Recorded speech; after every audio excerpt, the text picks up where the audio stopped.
lesbian. I get diversity. I make friends. My whole job, the skill set of what I've been doing for 14 years is understanding people and making good things happen. And I plan on doing the exact same thing, working with all of those folks on the council. They're all delightful. I haven't had a chance to get to know Andy that well, but the other three, I've had the privilege of getting to know them, so not a problem.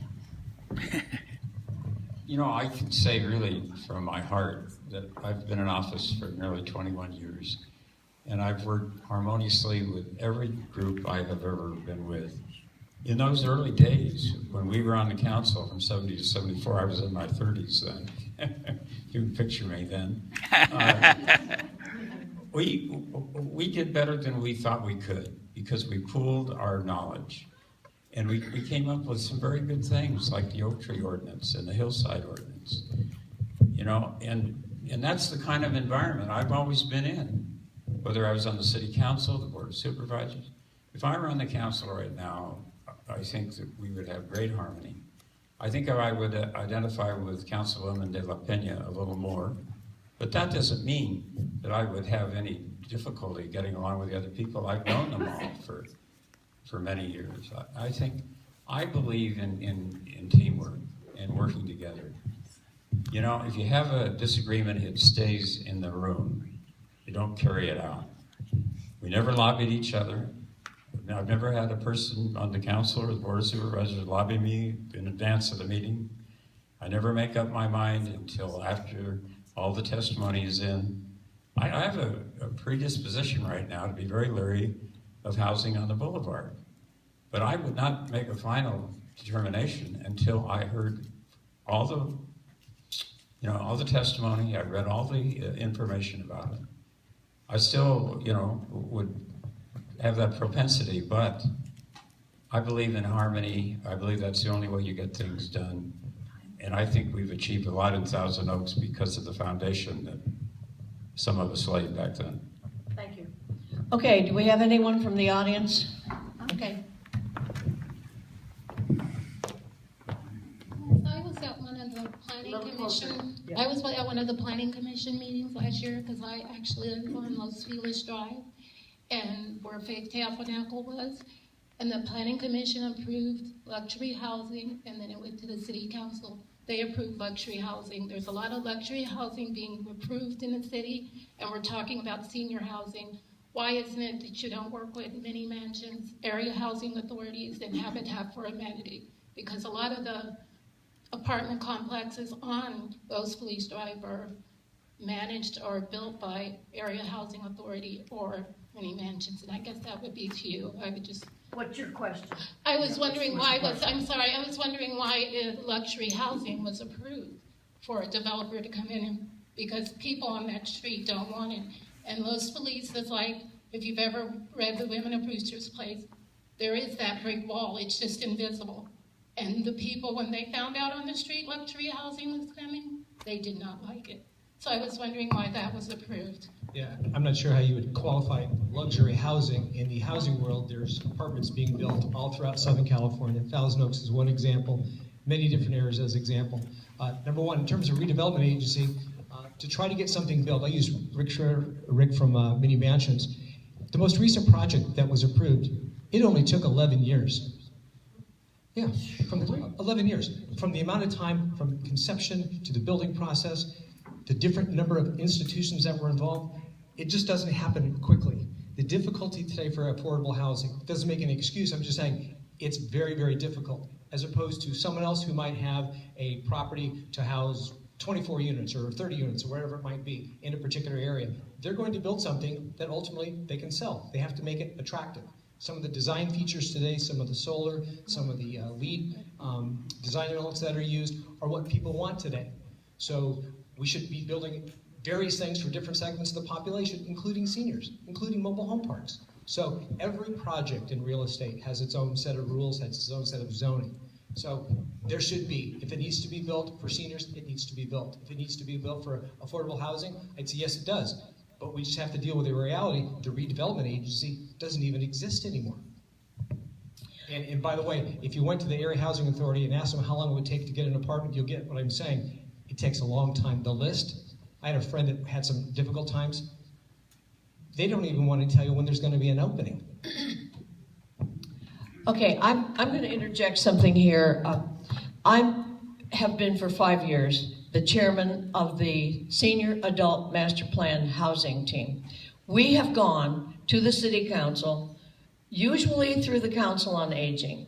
The Council on Aging people are not as pushy as I am, okay? And so they frequently say nice things to the City Council. When I go, I say, here's what we need. I have been doing this, and my team has been doing this for 5 years. The fact that we had everybody up here tonight say that we need to do a better job of publicizing what we need to overcome the NIMBYs, I think is our big action program from here on out. We're not going to get affordable housing. We're not going to get another mobile home park if we don't put ourselves out there and justify why we need it.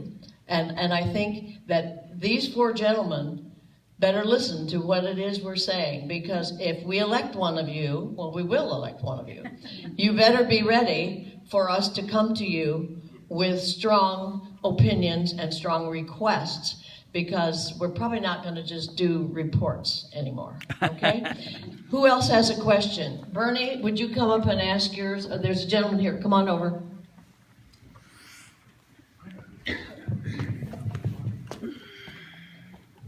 You're welcome. Good evening, everybody. Give your name. Sure. Clint Matkovich, lifetime resident of Thousand Oaks. Glad to see everybody here. Just on a personal, a little closer? Yeah. Okay. Just on a personal level, I have a question for Mr. McCoy and Mr. Jones. Obviously, both of you ran in an election just a matter of months ago. Mr. Jones ran and was reelected to the park board. Mr. McCoy ran for a state office. Forgive me, I came in a little late. Maybe you went over this, but just personally, why are you running now if you just ran for something else entirely differently a few months ago? How do you, I guess, for lack of better words, justify running for the council? With all respect, I'm not... Yeah. Fair enough. And I did allude to it in the earlier portion of the meeting. I ran for the state assembly to engage more people in the electoral process. And in the course of that, not only did I have a macro view of Ventura County, but I got a micro view of Thousand Oaks, the city in which I live and love. Witnessing that we got 21,000 votes in the Thousand Oaks election, 1,500 more than Jackie Irwin, who was a sitting city councilwoman. A number of those folks who invested in that campaign said, would you please pursue this office? And my wife and I, for 5 weeks, considered it. And as we looked at it, we thought this would be an awesome opportunity to engage more people in a representative form of government. And so we stepped forward in that. If the question is, am I seeking higher office? I commit to the city of Thousand Oaks if I'm honored enough to be elected, not only to finish the 17 months remaining on Jackie's term, but if I am elected for a second term, I'll fulfill the full 4 years. And I'm also going to seek that anyone who wants to seek higher office must resign from that office so we don't have to pay for these special elections. This is nauseating to me and frustrating. So there you go. I really feel that we're at a crossroads right now in Thousand Oaks. I really feel that we're starting to head in the wrong direction. We're talking about higher density. We're talking about cutting down oak trees. The Planning Commission meeting, I keep harping on this and I will say it once more. That ordinance is called the Oak Tree Protection and Preservation Ordinance. All they talked about was ways to cut down oak trees. I think that we're in a crossroads, we could be, I think we're starting in the wrong direction, okay? And I'm running because, I'm 84 years old. It's a 17-month term. I'm in great health. I walk door to door whenever I can. I've walked to a lot of houses. And I'd like to devote this time to getting Thousand Oaks back on course. Thank you. Okay, Cindy? Hi, I'm Cindy. I'm a resident. I'm also a member of GISMO, which is an organization that is basically created to be an advocate and an educator for people at mobile homes. There was a questionnaire that the GISMO Political Action Committee had sent out. Some of you responded, some of you didn't. It was also an opportunity to gather an endorsement from Gizmo, and we didn't get any response from you. There were two indicators sent out, a reminder, the original one, no response whatsoever. I'd like to know why there was no response, and also why would Gizmo want to render an endorsement, or why would the mobile home community render an endorsement for people that obviously are either too busy or not organized enough to be able to respond to our concerns? So you want me to reiterate what I shared with you back there? Please. Okay. When I ran for the assembly race, I had never run before, and we had a campaign manager who received all of those, and they were not filled out. After the primary, he was no longer our campaign manager. We switched that. I never even saw it. I apologize. If you've ever run an election and it all went perfect, we were assembling the airplane while it was flying. I've never run for office before. Forgive me for not having that done. I take full responsibility.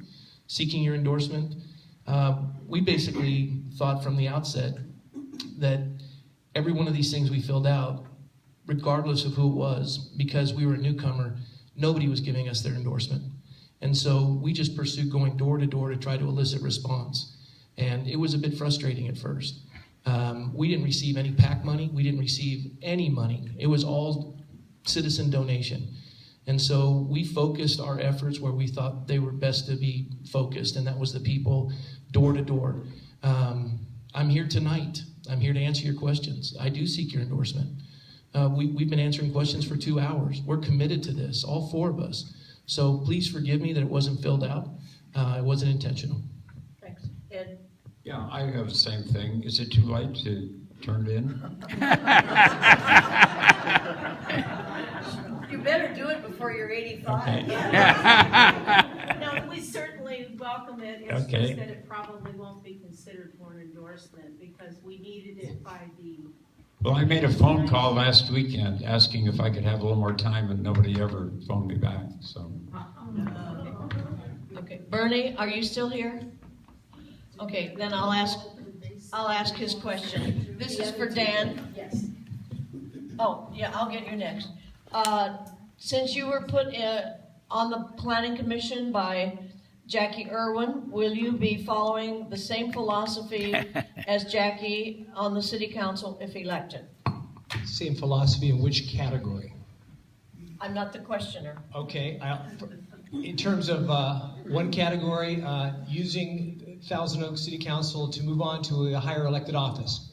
No, never. I'm not going to Sacramento, and I'm not going to Washington, D.C. I have no interest in that. My mission is here with you. That's all. So if that's the question for Jackie Irwin. And I think maybe this person felt that Jackie was more in tune with Andy Fox and Joel Price and business as opposed to citizens and Claudia de la Pena and Al Adams. Yeah, I think when I was appointed to the Planning Commission by Jackie Irwin, it was just when the whole appointment issue came up. And quite frankly, I think I was appointed because I didn't represent a particular camp. I never met Jackie Irwin prior to being appointed, other than for coffee and being interviewed. My understanding was that our two sons were at a piano recital together once, but trace back, I did not come from a Jackie Irwin camp. I didn't come from an Andy Fox camp. I came from no camp. In fact, I applied with Dr. Tom Glancy to become the planning commissioner and was denied. So I came back and tried it again with a different group. I think the environment changed. I think they needed a safe placement, someone who didn't represent a camp, and that's how I got here. Good. Okay. Eric, come on.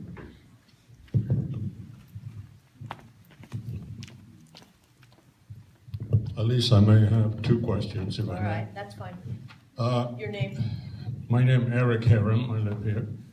I understand that some of the city council members are receiving benefits, fringe benefits, health for life, and some are not. That passed, I think, and I don't know who they are exactly, but in my mind, I think they are. You are aware, if you're elected, that you only get remunerations for the term you're in office. once you leave office, there's no for life remunerations, like some of the city council are getting that I didn't approve. I won't mention names, you're aware of that.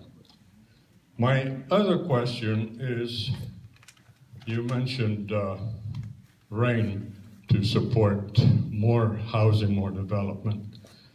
We are all under imminent drought situation in California and the Southwest. What would you tell the city council to do, because it's imminent? I heard it's only 20% restriction. The governor is talking about 35% control on water. We're seeing gardens watered. I'm talking about the city-controlled gardening.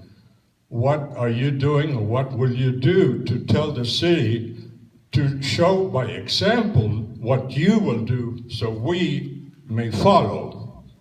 Because the city is not showing example. They're not putting out restrictions. We don't see it in the newspapers, we don't see it on TV, we don't see it anywhere where a city of Thousand Oaks is putting restrictions on water. It's an imminent problem. I think it's very imminent. Thank you. Okay. Good question. Good question. Okay. Who wants to answer first? I'll give you a choice. Okay, Ed. Well, we're doing that with the park board.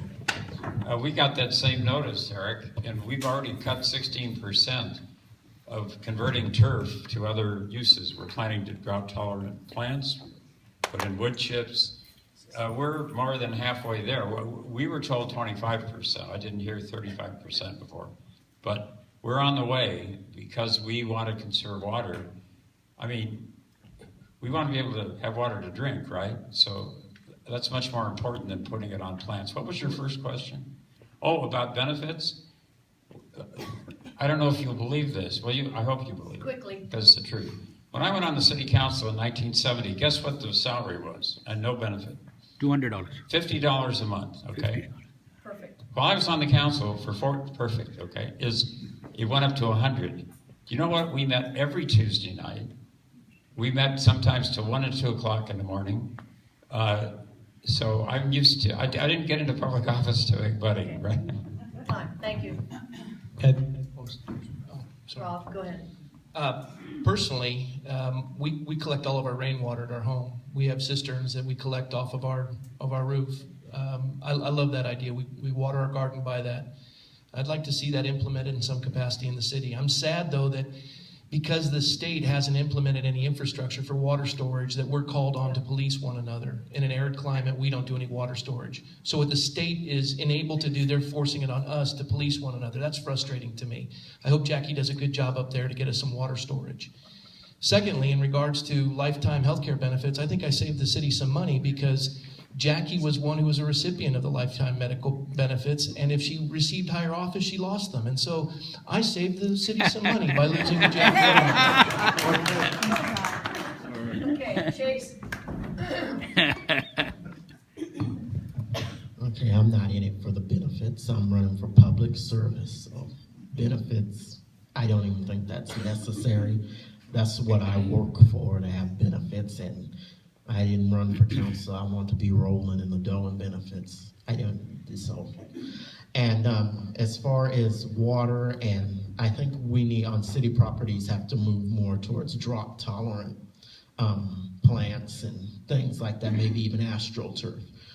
Civic Arts Plaza has greenery. They need to make that more drought resistant, and I believe they have been doing some of that. And then we have the Los Robles greens, and you know, that's a big green golf course. I mean, you got to make a tough decision, and if we have to go more drought tolerant over there, then perhaps we'll need to do that. Okay, Dan? Eric, to answer your first question about benefits, I've been in private practice for almost 33 years. I'm good in that category. I'm not in it for the money. In fact, on the Planning Commission, we get, I think it's $167 per session. I donate all that money to MANA, okay? So it's not about the money at all.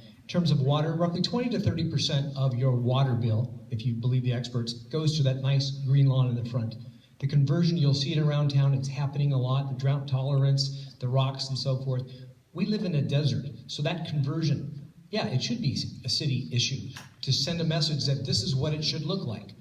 So I don't want to say get rid of the green lawn yet, but in the next 30 days, council has already asked staff for specific recommendations so the city can begin implementing this law that came down from Governor Brown. So Eric, you're going to hear about it in the newspaper probably within the next 30 days because council will be talking about it. I'd watch TOTV because it is on the agenda. Okay, gentlemen. Ed, Rob, Chase, Dan, we appreciate you coming tonight, sharing your thoughts with us. Appreciate you taking our questions and that. Ladies and gentlemen, we appreciate your coming in here tonight. We appreciate your attendance. I hope you found some worthwhile answers. Maybe not made your pick yet, but perhaps you've got eliminated somebody or something that you want to look for in the future. For those of you who utilized our shuttle service back and forth to your cars, they'll be taking people down to their cars and that. Ladies and gentlemen, we're going to end this proceeding now. We're sorry we ran a little bit over than what we wanted to, but again, thank you for your patience. Please follow this up later on.